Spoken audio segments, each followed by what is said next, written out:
আমি জাতির পিতা বঙ্গবন্ধু শেখ মুজিবুর রহমানের প্রতি শ্রদ্ধা জানাচ্ছি। আমি শ্রদ্ধা জানাই জাতীয় চার নেতার প্রতি, ৩০ লক্ষ শহীদের প্রতি, ২ লক্ষ মা বোনের প্রতি। আমি আমাদের মুক্তিযোদ্ধাদের জানাই সশ্রদ্ধ সালাম। জনগণের ভারতের অধিকার, ভোট ও ভারতের অধিকার আদায় করতে যে যারা জীবন দিয়েছেন তাদের আমি শ্রদ্ধার সাথে স্মরণ করি। ২০২৪ সাল, এই সময় যারা আমাদের আওয়ামী লীগের হাজার হাজার নেতা কর্মীকে হত্যা করা হয়েছে, পুলিশকে বাহিনীকে হত্যা করা হয়েছে, সংখ্যালঘুদের হত্যা করা হয়েছে, তাদের বাড়িঘর লুটপাট, মসজিদ, দরবার, দরগা শরীফ, মন্দির, গির্জা, প্যাগোডা ধ্বংস করা হয়েছে। আর আমাদের আওয়ামী লীগের সম্পূর্ণ জেলা, উপজেলা, ইউনিয়ন পর্যায় পর্যন্ত বাড়ি ঘর, ব্যবসা প্রতিষ্ঠান অগ্নিসংযোগ করা হয়েছে, প্রতিটি প্রতিষ্ঠান অগ্নিসংযোগ করা হয়েছে, লুটপাট করা হয়েছে। আর এই থানাগুলিতে আগুন দেওয়া হয়েছে, পুড়িয়ে পুলিশ হত্যা করেছে। কাজে বর্তমান যারা শাহাদাত বরণ করেছে, যারা এই ধরনের ঘটনার শিকার হয়েছে, ছাত্র, শিক্ষক, আইনজীবী, সাংবাদিক, বুদ্ধিজীবী এবং আমাদের আওয়ামী লীগের নেতা কর্মী, পুলিশ বাহিনী সহ আনসার বিডিপি যারা মৃত্যুবরণ করেছে, আমি তাদের সকলের আত্মার মাগফিরাত কামনা করি, পরিবারের প্রতি আমার সমবেদনা জানাই। আমি জাতীয় চার নেতার প্রতি শ্রদ্ধা জানাই। 15ই আগস্ট বাঙালির জীবনের একটা কলঙ্কময় অধ্যায়।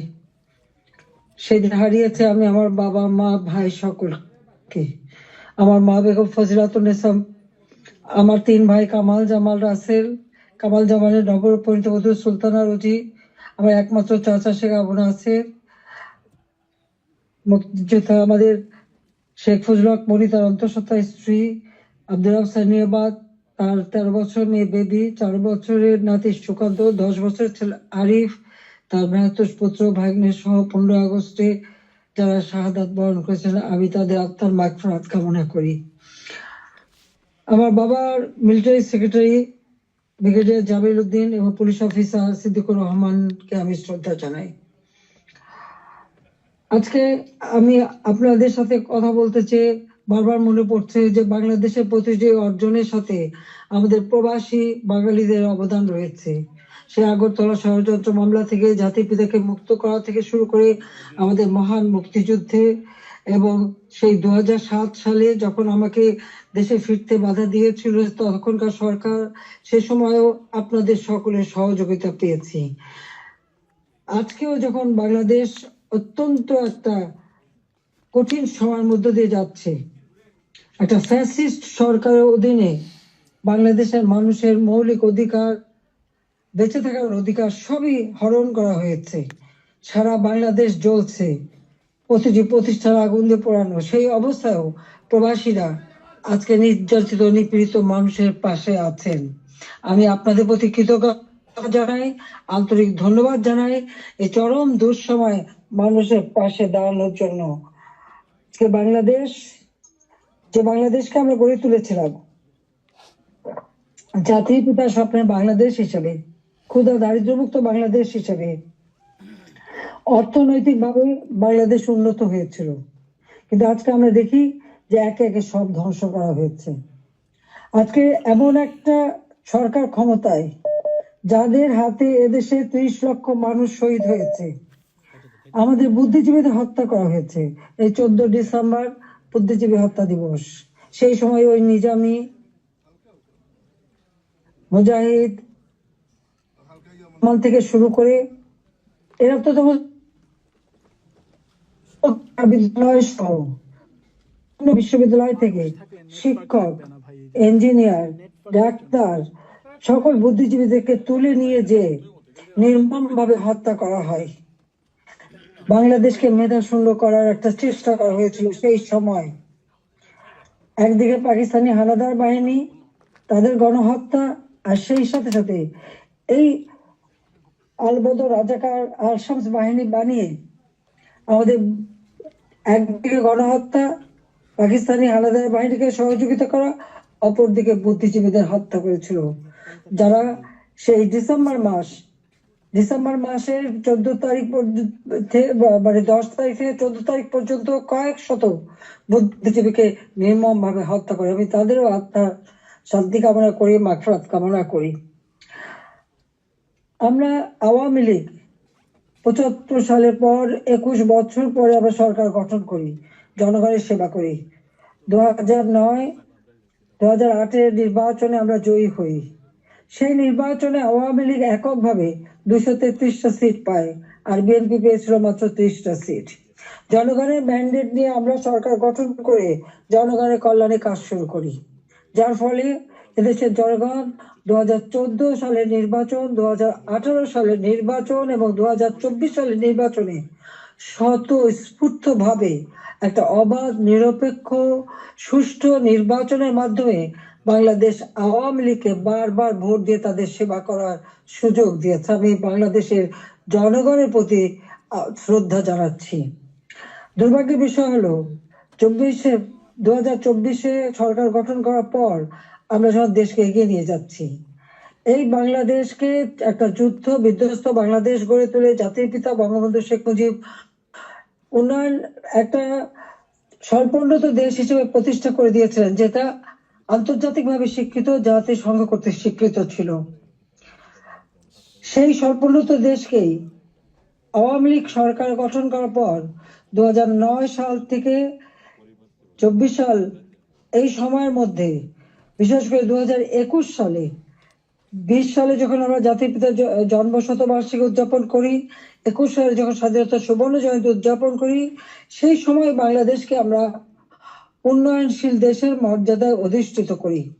অর্থাৎ যেখানে বাংলাদেশ যেখানে জাতির পিতা বাংলাদেশকে রেখে গিয়েছিলেন, সেই জায়গা থেকে আমরা জাতির পিতার আদর্শ ধারণ করে তার পদাঙ্ক অনুসরণ করে বাংলাদেশকে আমরা উন্নয়নশীল দেশের মর্যাদা এনে দিই, জনগণের মৌলিক চাহিদা পূরণ করি, দারিদ্রের হার 41 ভাগ থেকে 18.7 ভাগে নামিয়ে আনি, হত দরিদ্র যা 25.1 ভাগ ছিল সেটা আমরা 5.6 ভাগে নামিয়ে আনি। আমাদের লক্ষ্য ছিল বাংলাদেশ সম্পূর্ণভাবে অতি দারিদ্র মুক্ত হবে, আর সেই লক্ষ্য নিয়ে ব্যাপক কর্মসূচি বাস্তবায়ন করি। প্রতিটি গ্রামকে শহরে রূপান্তর করি, ঘরে ঘরে বিদ্যুৎ পৌঁছে দিই, খাদ্য নিরাপত্তা নিশ্চিত করি, দরিদ্র মানুষের জন্য বিনা পয়সা খাদ্য বিতরণ, মধ্যবিত্ত নিম্নবিত্ত তাদের জন্য, এখন নিম্নবিত্তদের জন্য 15 টাকায় চাল, আর মধ্যবিত্ত বা যারা স্বল্প আয়ের তাদের জন্য 30 টাকা চাল যাতে কিনতে পারে এবং ডাল, তেল, লবণ সহ কিনতে পারে। 1 কোটি পারিবারিক কার্ড আমরা তৈরি করে দিই টিসিবির মাধ্যমে, যাতে যারা ফিক্সড ইনকাম গ্রুপ, সীমিত আয়ের মধ্যে দিয়ে চলতে হয়, তাদের জন্য এই দ্রব্যমূল্যের উচ্চ মূল্যে তারা যেন কোনো মতে কষ্ট না পায়, সেদিকে লক্ষ্য রেখে আমরা সেই পদক্ষেপ নিয়েছিলাম। আমাদের লক্ষ্যই ছিল ক্ষুধা দারিদ্র্যমুক্ত বাংলাদেশ গড়ে তোলা।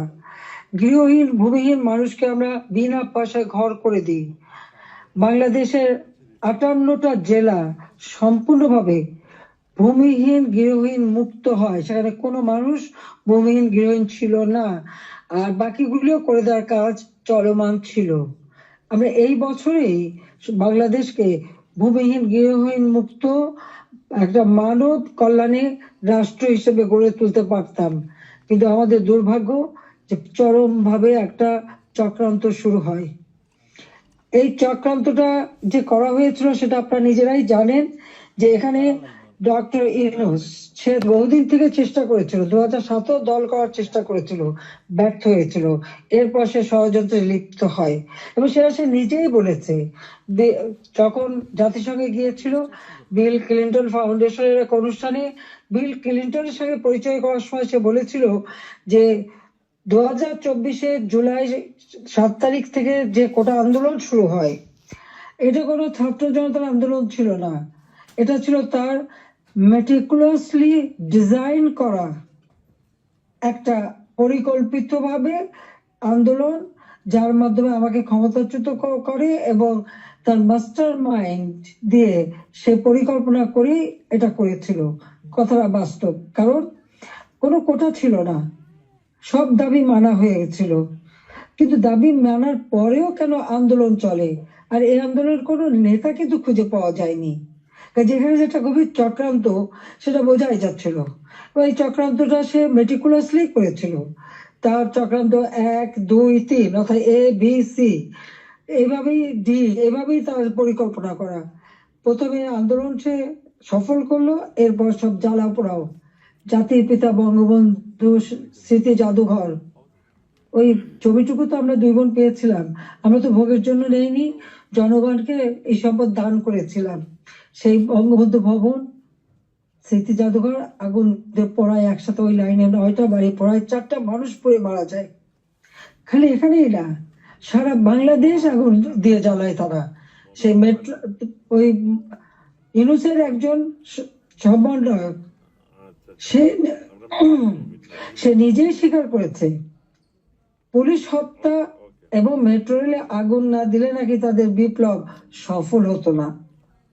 তো পুলিশ হত্যা এবং মেট্রো রেল আগুন দেওয়া, অর্থাৎ শুধু মেট্রো রেল না, যে কটা প্রতিষ্ঠানে আগুন দিয়েছে, বিটিভি থেকে শুরু করে আমাদের সেতু ভবন, সড়ক ভবন, দুর্যোগ মন্ত্রণালয় ভবন, সবই তাদের ওই পরিকল্পনার অংশ। এবং সেই সাথে বঙ্গবন্ধু ভবন থেকে শুরু করে আওয়ামী লীগের সকল নেতা কর্মীদের বাড়ি ঘর, ব্যবসা প্রতিষ্ঠান সব অগ্নি সংযোগ করে পুড়িয়ে দেওয়া হয়েছে। এমনকি নরসিংদীতে আপনারা দেখেছেন, জেল ভেঙে দিয়ে সেখান থেকে সমস্ত কয়েদি, জঙ্গি, সন্ত্রাসী তাদেরকে ছেড়ে দেওয়া হয়েছে। শুধু তাই না, ইউনূস ক্ষমতা এসে যত জঙ্গি সন্ত্রাসী ছিল তাদেরকে তারা ছেড়ে দিয়েছে, মুক্ত করেছে। এমনকি 21শে আগস্ট গ্রেনেড হামলা যারা আসামি তাদেরকে ছেড়ে দিয়েছে। হলি অটিজেনে যেখানে জঙ্গি হামলা হয়, আমরা সেই হামলা মোকাবেলা করে সেখানে কিছু মানুষ উদ্ধার করি, কিন্তু অনেক মানুষকে তারা হত্যা করে। সেই অপরাধী জঙ্গি সন্ত্রাসী যাদের বিচার হয়েছিল, সাজাপ্রাপ্ত, তাদেরকেও মুক্ত করে দেয়। মানে এটা কোন ধরনের কাজ আমরা জানি না। আর দেখা যাচ্ছে যে শুধু আগুন দিয়ে পোড়াচ্ছে না, বাড়ি ঘর সম্পত্তি লুটপাট করা এবং তারপরে অগ্নিসংযোগ করা, সংসদ ভবনে আক্রমণ, সেখানে ভাঙচুর করা, চিফ জাস্টিস তাকে অপমান করে, লাঠি সোটা নিয়ে তাকে অপমান করে তাকে পদ থেকে বাধ্য করা, নির্বাচন কমিশন, পাবলিক সার্ভিস কমিশন, মানবাধিকার কমিশন করে এক এক প্রতিষ্ঠান, প্রত্যেকটা প্রতিষ্ঠান ধ্বংস করেছে। সকলকে সেখান থেকে বাধ্য করেছে পদত্যাগ করতে। আওয়ামী লীগের নেতাকর্মী শুধু না, আমাদের যারা বুদ্ধিজীবী, সাংবাদিক, 300 সাংবাদিকের অ্যাক্রেডিটেশন কার্ড বাতিল, চাকরিচ্যুত। 106 জন সাংবাদিকের বিরুদ্ধে হত্যা মামলা। এখন প্রায় শত সাংবাদিক গ্রেপ্তার, বন্দী। আওয়ামী লীগের কয়েক হাজার নেতা কর্মী, প্রায় 4-5 হাজার নেতা কর্মী তাদেরকে হত্যা করেছে, আহত করেছে। পুলিশ 3000-এর মতো পুলিশ পুলিশকে হত্যা করেছে। আনসার 40 জন আনসারের কোনো খবরই নাই, তাদের গুম হয়ে গেছে, তারা আর বাড়ি ঘরে আসতে পারে না, জানেও না তারা কোথায় আছে। তাদেরকে মেরে তাদেরকে লাশ পর্যন্ত গুম করে দেওয়া হয়েছে। সব ব্যবসায়ী, সাংবাদিক, সংস্কৃতি কর্মী, পেশাজীবী প্রত্যেকের বিরুদ্ধে মিথ্যা মামলা আর হত্যা মামলা। আমি জানি না পৃথিবীর কোন দেশে এত হত্যা মামলা হয় কিনা। আমার নিজের একার বিরুদ্ধেই তো বোধহয় 250 মামলা, তাও আবার হত্যা মামলাই অধিকাংশ। একদিকে হত্যা মামলা দিয়েছে এবং আমাদের যত নেতা কর্মী তাদেরকে গ্রেপ্তার করেছে। গ্রেপ্তার করবার পর যখন কোর্টে নেয়, তাদের উপর হামলা করা হয়। এটা তো পৃথিবীতে আমরা কোনোদিন দেখিনি। আপনারা জানেন যে এমনকি একজন সাধু, চিন্ময় কৃষ্ণ দাস, তাকে গ্রেপ্তার করা হলো, কিন্তু তার পক্ষে আইনজীবী দাঁড়াতে পারবে না, এটা কোন ধরনের বিচার যে একজন আসামির পক্ষে আইনজীবী দাঁড়াতে পারবে না? যদি কোনো আসামি আইনজীবী না দিতে পারে তো এটা সরকারের দায়িত্ব আইনজীবী নিয়োগ দিয়ে দেওয়া ন্যায় বিচারের স্বার্থে। বাংলাদেশে ন্যায় বিচার নাই, এবং তার পক্ষে দাঁড়ালো কেন? সেই জন্য আইনজীবী পিটিয়ে হত্যা করা। এবং তাদের এবারে আমরা একটা অদ্ভুত ব্যাপার দেখি যে মানুষকে পিটিয়ে হত্যা করা। মানুষ কেন? অবলা পশুও রেহাই পায় না।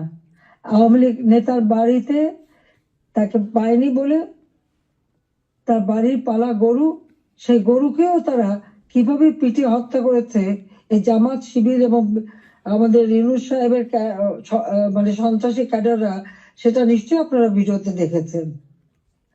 ছাত্রলীগের নেতাকে পায়নি, তার মা নামাজ পড়ছিল, তার মাথায় বাড়িতে তাকে সেখানে মেরে ফেলেছে। যুবলীগের নেতা এই মৌলভীবাজারে গত কালকের ঘটনা 7 তারিখে সেখানে আগুন দিয়ে যুবলীগ নেতার মা এবং চাচিকে পুড়িয়ে হত্যা করেছে। 250-র উপর থানা যখন অগ্নিসংযোগ করেছে, লুটপাট করেছে, পুলিশ ভিতরে তাদেরকে পুড়িয়ে মেরেছে, পিটিয়ে মেরেছে। এমনকি একটা অন্তঃসত্ত্বা পুলিশ হাত পা ধরেছে যে ভাই আমাকে মারবেন না, আমার পেটে বাচ্চা।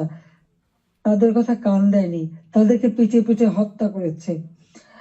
সরকারি কর্মচারীদের উপরও পর্যন্ত নির্যাতন চলছে। কর্মকর্তা কর্মচারীদের হয়রানি, গ্রেপ্তার, মামলা দিয়ে চাকরিচ্যুত অথবা ওএসডি করা হচ্ছে। এটা জানি না রিমান্ডে নিয়ে নির্যাতন করছে।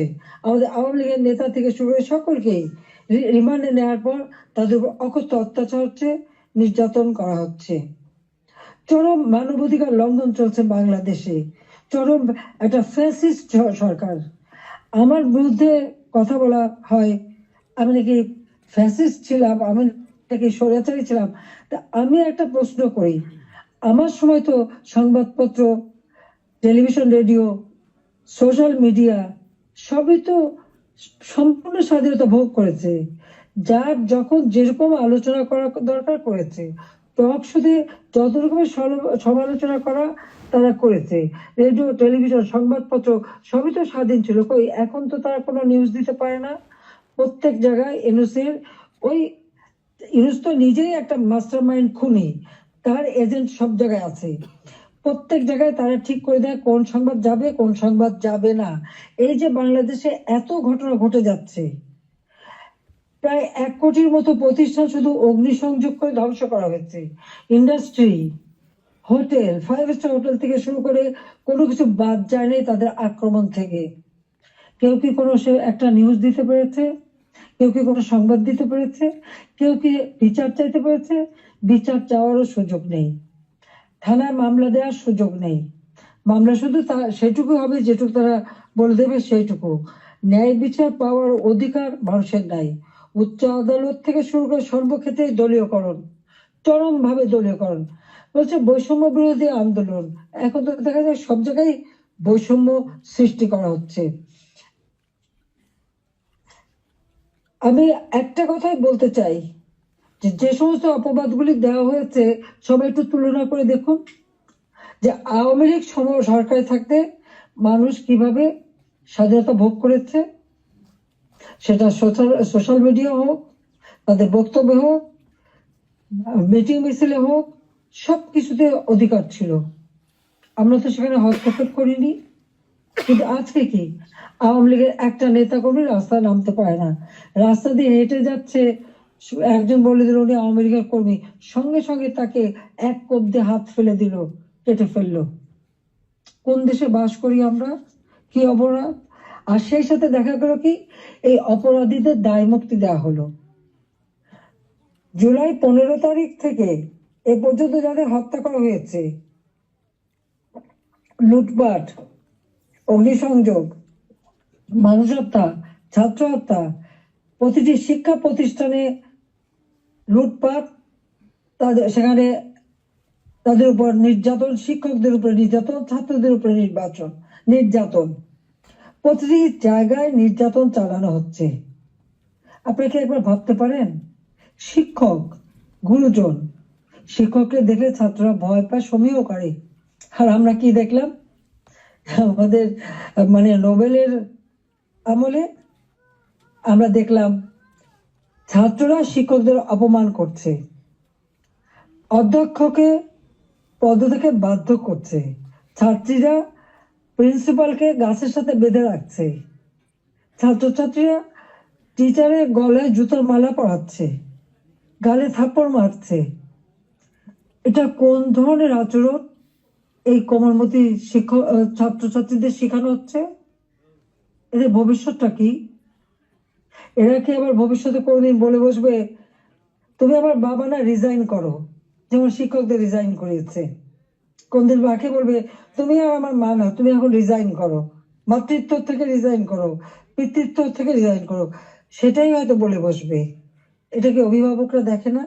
এটা কি ধরনের এই জাতিকে কিভাবে গড়ে তুলছে সেটাই আমার প্রশ্ন। আমরা তো শিক্ষা দীক্ষা সব দিক থেকে সুযোগ করে দিয়েছি, আমরা শিক্ষা বৃত্তি দিয়েছি, বয়স্ক ভাতা, বিধবা ভাতা, প্রতিবন্ধী ভাতা, মুক্তিযোদ্ধা ভাতা দিয়েছি, সব বন্ধ, সব বন্ধ করে দিয়েছে। আজকে হাহাকার। বাংলাদেশে আওয়ামী লীগ সরকার আমলে কোনো মানুষ ভিক্ষা করতো না, ভিক্ষা করতে হতো না। হ্যাঁ, কিছু প্রফেশনাল ভিখারি ছিল, সেটা আলাদা, কিন্তু মানুষকে তো ওইভাবে খাবারের জন্য হাহাকার করতে হতো না। মানুষ তো অন্তত 3 বেলা খাবার পাচ্ছিল, আজকে সেটাও পায় না। আপনারা দেখেন গরিব মানুষগুলি দিনমজুর, কাজ পায় না, বেকারত্ব বেড়ে যাচ্ছে, যুবকরা কোনো কাজ পাচ্ছে না। আমরা ডিজিটাল বাংলাদেশ করেছি, আমরা ট্রেনিং দিচ্ছি, কম্পিউটার ট্রেনিং এবং ইনকিউবেশন সেন্টার করে দিয়েছি, হাইটেক পার্ক করেছি, বঙ্গবন্ধু স্যাটেলাইট 1 উৎক্ষেপণ করেছি, কর্মসংস্থান গ্রাম পর্যায় পর্যন্ত ওয়াইফাই কানেকশন, ব্রডব্যান্ড কানেকশন আমরা দিয়েছি, মানুষ কাজ করে খেতে পারে, ট্রেনিং দিচ্ছি। আর এখন বিদ্যুৎ নাই, কেউ কাজ করতে পারে না, প্রত্যেকটা গ্রামকে শহরে রূপান্তর করেছি, আমরা রাস্তাঘাট পুল ব্রিজ সব করেছি। এখনো বলে এই বড় বড় মেগা প্রজেক্ট, এটা দুর্নীতি খুঁজবে। হ্যাঁ, আমি চ্যালেঞ্জ দিচ্ছি, দুর্নীতি খুঁজে বের করুক।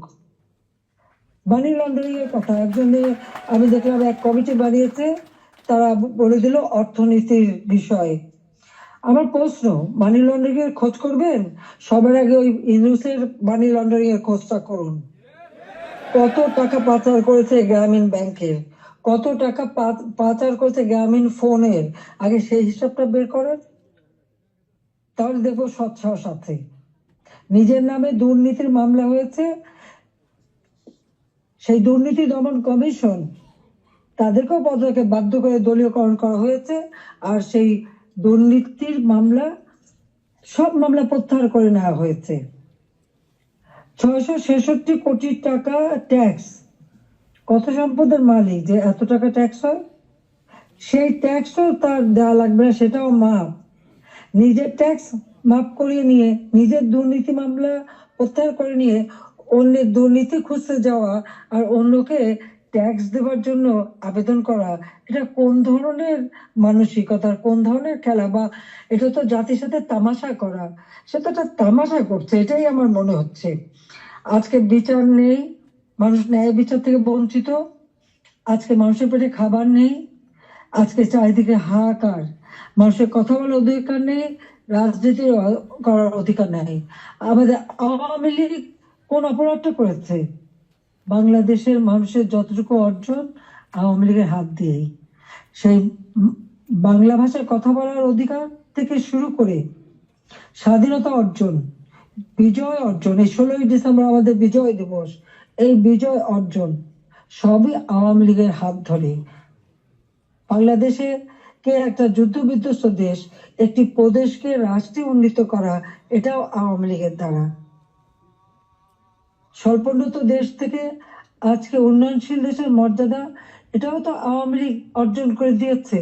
প্রবাসী যারা আছেন, আওয়ামী লীগ সরকার আগে আপনারা প্রবাসে ছিলেন, বাংলাদেশ কোথায় ছিল?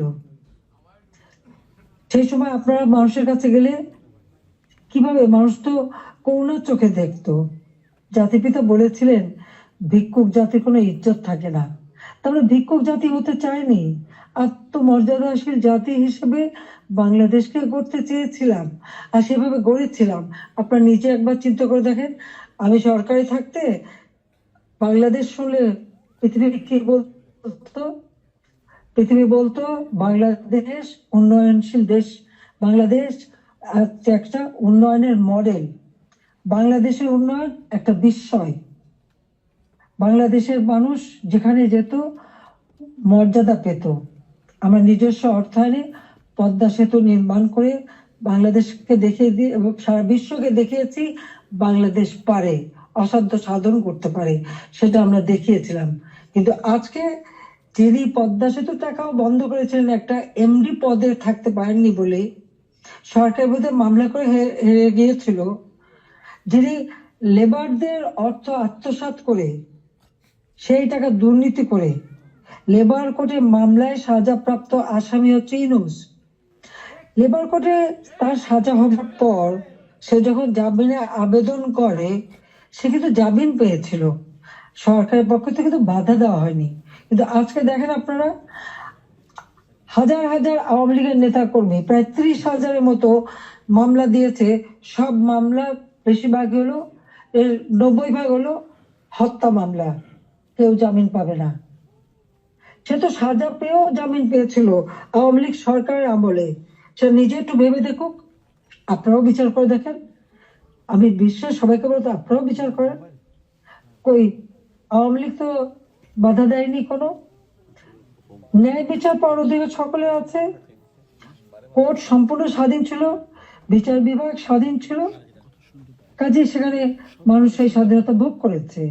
কিন্তু আজকে তারা নাকি স্বাধীন করেছে দেশ, চলার স্বাধীনতা নেই, ঘরে শান্তিতে ঘুমাবেন উপায় নেই, চুরি ডাকাতি যে কোনো সময় আপনার ঘরে ঢুকতে পারে, যে কোনো সময় আপনার খোঁজ খবর নিতে, তদন্ত করবে ইত্যাদি। কাদের কে হুকুম দিচ্ছে তার কোনো ঠিকানা নাই। কতগুলি লাঠি সোটা হাতে নিয়ে আপনার ঘরে ঢুকে গেল, অস্ত্র হাতে নিয়ে ঢুকে গেল, অমনি সেখানে ডাকাতি করলো, চুরি করলো, চলে আসলো। আপনি কার কাছে বিচার চাইবেন? কার কাছে বিচার চাইবেন? কোনো বিচার চাওয়ার অধিকার নাই, ন্যায় বিচারের কোনো অধিকার নেই। এমন একটা দুর্বিষহ অবস্থা, আজকে সমস্ত জিনিসের দাম বেড়ে গেছে। যে আমাদের কথা অত্যন্ত স্পষ্ট, যারা নির্বাচিত জনপ্রতিনিধি আইন করে নির্বাচন কমিশন গঠন করে নির্বাচনগুলি হয়েছে, স্থানীয় সরকার নির্বাচন, জেলা পরিষদ, উপজেলা পরিষদ, ইউনিয়ন পরিষদ, সমস্ত নির্বাচিত প্রতিনিধিরা তাদেরকে এক কলমের খোঁচায় তাদেরকে সরিয়ে দেওয়া হয়েছে, বাড়ি পাঠিয়ে দেওয়া হয়েছে। কেন? তারা তো নির্বাচিত হয়ে মানুষের পাশেই দাঁড়াতো। ঘূর্ণিঝড় গেল, বন্যা গেল, কই কেউ তো যারা এই বন্যায় ক্ষতিগ্রস্ত, ঝড়ে ক্ষতিগ্রস্ত তাদের পাশে থেকে দাঁড়ায়নি। তাদের নাম করে টাকা তুলেছে, 1000 কোটি টাকা রিলিফ সংগ্রহ করেছে, কিন্তু কয়টা মানুষকে সাহায্য করেছে? আজকে যদি স্থানীয় সরকারের প্রতিনিধিরা থাকতো, এই জনপ্রতিনিধি তো মানুষের পাশে দাঁড়াতো, কিন্তু সেটা দাঁড়াতে পায়নি। কাজে আমাদের কথা খুব স্পষ্ট, এক কলমের খোঁচায় জনগণের ভোটে নির্বাচিত প্রতিনিধিদের সেই বিদায় দেওয়া, এটা জনগণকে অপমান করা, ভোটারকে অপমান করা। কাজে তাদেরকে আবার স্বস্থানে স্থান করে দিতে হবে। সরকারি কর্মকর্তা কর্মচারী তাদের উপর হয়রানি বন্ধ করতে হবে, গ্রেপ্তার বন্ধ করতে হবে, মামলা থেকে তাদের রেহাই দিতে হবে, চাকরিচ্যুতি করা হলে, বহিষ্কৃতি করা হলে তাদের পুনরায় কাজের ব্যবস্থা করতে হবে। আওয়ামী লীগ সহ সমস্ত রাজনৈতিক নেতা কর্মী, ব্যবসায়ী, সাংবাদিক, সংস্কৃতি কর্মী, পেশাজীবী, শিক্ষক যাদেরকে গ্রেপ্তার করা হয়েছে, মিথ্যা মামলা দেওয়া হয়েছে, সকল মিথ্যা মামলা প্রত্যাহার করতে হবে এবং সকল বন্দীদের মুক্তি দিতে হবে। সেই সাথে সাথে দায় মুক্তি দেওয়া হয়েছে। 15 জুলাইয়ের পর থেকে যারা অপরাধ করেছে তাদেরকে দায় মুক্তি দিয়েছে। এই দায় মুক্তি দিয়ে কিন্তু একটা কাজ করেছে, দায় মুক্তি দেওয়ার অর্থ মানে কি? তার মানে এরা অপরাধী। 15 জুলাই থেকে যে হত্যাকাণ্ড, ছাত্র হত্যা মিছিলে, পুলিশ হত্যা, রাজনৈতিক নেতাকর্মী হত্যা, সাংবাদিক হত্যা, সাংস্কৃতিক কর্মী হত্যা, যতগুলি হত্যাকাণ্ড ঘটেছে সেই হত্যাকাণ্ডগুলি এবং যতগুলি অগ্নিসংযোগ হয়েছে সেগুলি যারা সংগঠিত করেছে পূর্ণ তদন্ত করে তাদের বিচার করতে হবে।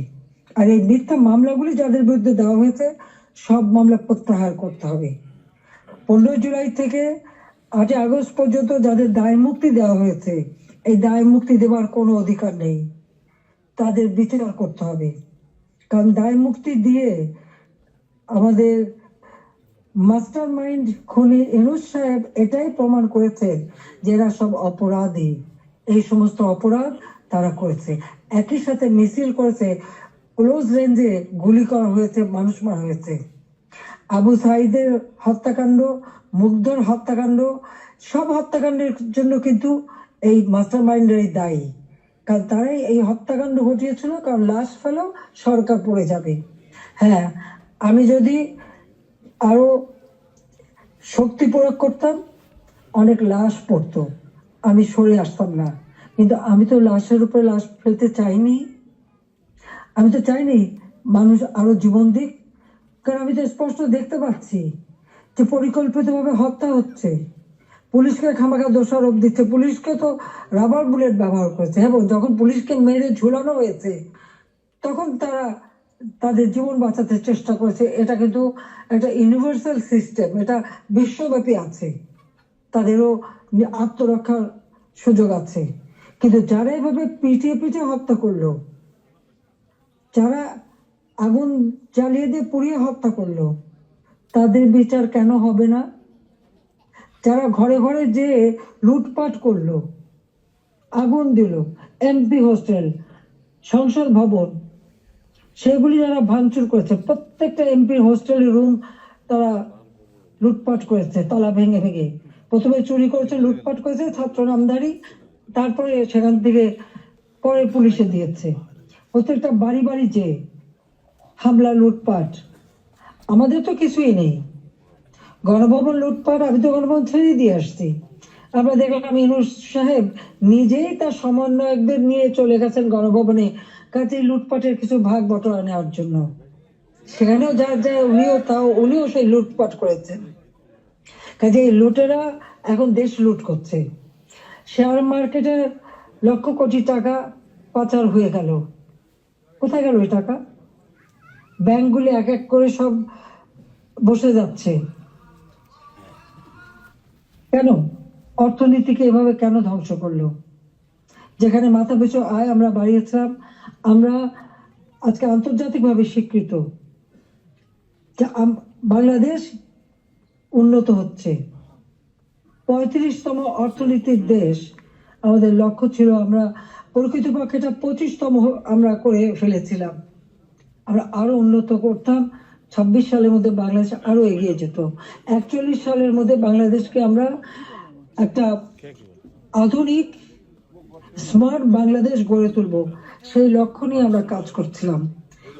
কেন বাংলাদেশের অগ্রযাত্রা ব্যাহত করা হলো, সেই জবাব এই খুনি ইউনূস, ফ্যাসিবাদ, স্বৈরাচার, তাকে দিতে হবে। সেই জবাব তাকে দিতে হবে, তার ওই মাস্টার মাইন্ড এবং তার সমন্বয়কদের দিতে হবে, তার উপদেষ্টাদের দিতে হবে। শুনি কোন কোন উপদেশ বলে হাসিনার বিচার করবে। কি বিচার করবে? আমি তো কি অন্যায় করেছি? গরিবের পেটে ভাত দিয়েছি, এটা অন্যায়? দারিদ্র মুক্ত করেছি, এটা অন্যায়? জনগণকে কথা বলার সুযোগ দিয়েছি, ভোটের অধিকার ফিরিয়ে দিয়েছি, হত্যাকুর ষড়যন্ত্র রাজনীতি বন্ধ করেছি, এইগুলি আমার অন্যায়? আমার হাত দিয়ে তো কোনো খুন হয়নি, আমি তো মানুষের জীবন নিতে আসিনি, আমি মানুষের জীবন দিয়েছি, জীবন উন্নত করেছি। যারা জীবন নিয়েছে, যারা হত্যাকাণ্ডের সঙ্গে জড়িত, তাদের বিচার হবে। এবং সংবিধানের 7ম অনুচ্ছেদের খ অনুযায়ী কেউ যদি অবৈধভাবে ক্ষমতা দখল করে তার বিচার হয়। একজন জনপ্রতিনিধি আর একজন জনপ্রতিনিধির কাছে ক্ষমতা হস্তান্তর করতে পারে। আমি তো সেই সুযোগ পাইনি। হ্যাঁ, আমি সরে এসেছিলাম যেন লাশের উপরে লাশ না পড়ে, সেই জন্য।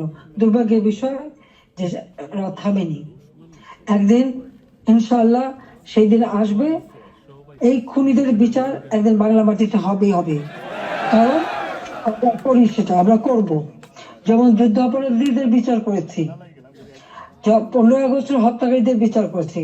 আমি জানি এই যুদ্ধ অপরাধীদের বিচার করেছি বলেই আমার বিরুদ্ধে মামলা এবং আইসিটিতে ওই আন্তর্জাতিক যে ট্রাইব্যুনাল আমরা করেছিলাম যুদ্ধাপরাধীদের বিচার করতে, আজকে সেই কোর্ট করে সেখানে আমার মামলা হবে, সেখানে আমার বিচার হবে কেন? সেই সময় যুদ্ধাপরাধীদের যে ডিফেন্সে ছিল তাকেই করেছে চিফ প্রসিকিউটর এই আইসিটির। আর জামাতের একটা দল হয়েছিল এবি পার্টি, সেই পার্টির যে একজন প্রেসিডেন্ট ছিল সে হয়ে গেছে এই আইসিটির চেয়ারম্যান। তো সেখানে ন্যায় বিচার কি করে হবে? আর এটা কিভাবে করে? এটাও তো একটা বিচারের একটা নর্মস তাতে পড়ে না, কিন্তু গায়ের জোরে সব করবে তারা, কারণ তাদের হাতে অস্ত্র আছে, লাঠি আছে, পেটোয়া বাহিনী আছে, সন্ত্রাস বাহিনী আছে, সেটা দিয়েই তারা এই বিচার করতে চায়, এটাই তারা করবে, এটাই তাদের লক্ষ্য। যাক, আমি অনেক সময় নিলাম, আপনারা ধৈর্য ধরে আমার বক্তব্য শুনেছেন, আমি আপনাদেরকে আন্তরিক ধন্যবাদ জানাই।